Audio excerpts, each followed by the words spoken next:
Hello, good morning. Good morning. My name is Sheila and I'm going to be the nurse taking care of you today. I've come in here to do a dressing change on your leg. Okay. Can you tell me your name? John Curtis. And your date of birth? October 1st, 64. Okay. Are you allergic to anything? No, ma'am. Specifically betadine or tape or latex? No, ma'am. Nothing? Okay. Very good. Well, I'm going to raise the bed into a position that's comfortable for me to work in and get my supplies together. Wash my hands.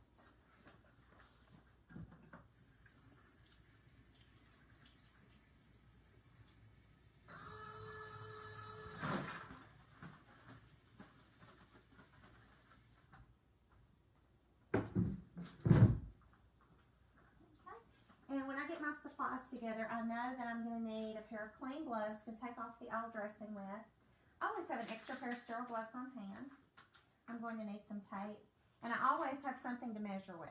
I always keep something at least in my pocket that has a ruler on it. And then, of course, my sterile dressing change kit. So the first thing I'm going to do is open my kit so that I can get my red bag out. I will open the sterile kit. The first flap goes away from me.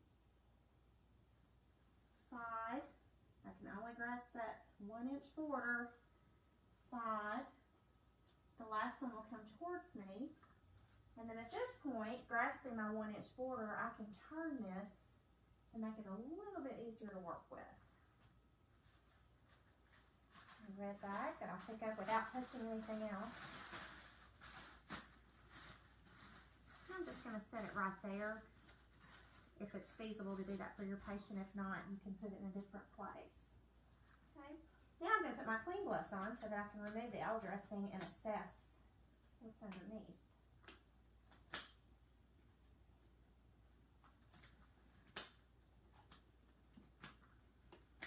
Okay, Mr. Curtis, I'm going to feel the tape pulling. If need be, I can moisten the edges of this tape with water or alcohol to loosen it. It doesn't seem to be causing a problem right now. Okay. And when I take my dressing off, I note that I have got a moderate amount of drainage on this dressing. I'm wafting it to see if there's any odor, and there's not.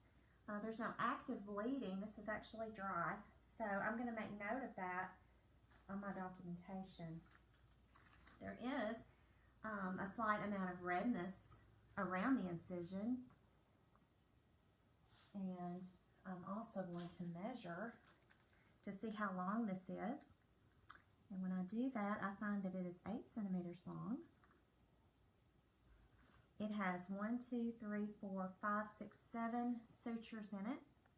Staples, and it is well approximated. Okay, so that is my assessment of my wound at this time. Now I am ready to do my wound care. At this point, I need to be completely sterile. So I'll pull my sterile gloves out. Actually, the table's not quite big enough. Let me better for you to see. Open my sterile gloves. Notice I can only touch that outer border. You just have to take your time. Okay. Now step back. Number 1. And then you scoop.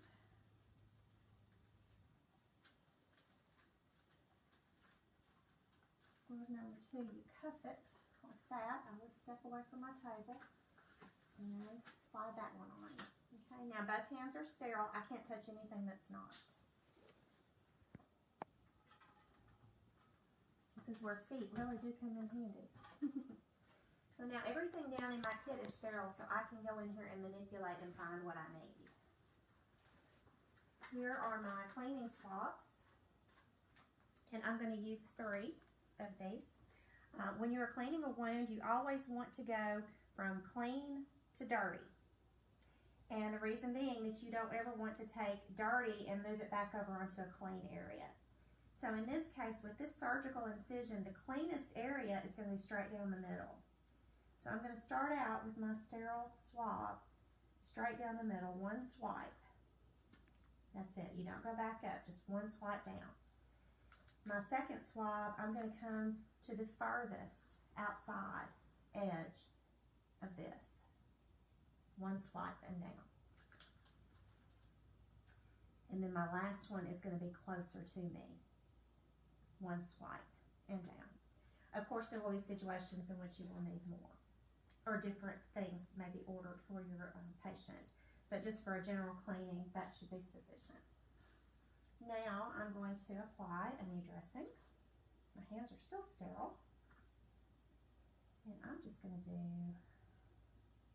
actually that one may be plenty. And then my ABD pad with the blue line facing up. And at this point I can relax because I don't have to be sterile anymore. And I will tape down 4 sides just like a window. And then 3 more. And I wanted to show one other thing, a variation of this. If you have an incision that is a circle and not straight up and down like that, again, the principle, clean to dirty. So let's say that this little round red spot right here was the incision that I was going to clean, right there. The center of that is considered the cleanest. So you're going to start in the center and you're going to work your way out. And if you do a second swab, you're not going to go back into the middle. You're going to keep going out into a larger circle. So if I had a circular, even an irregularly shaped incision, I would start in the middle and work my way out, and then just keep working my way out so that I don't ever go back to clean. And that concludes sterile dressing changes.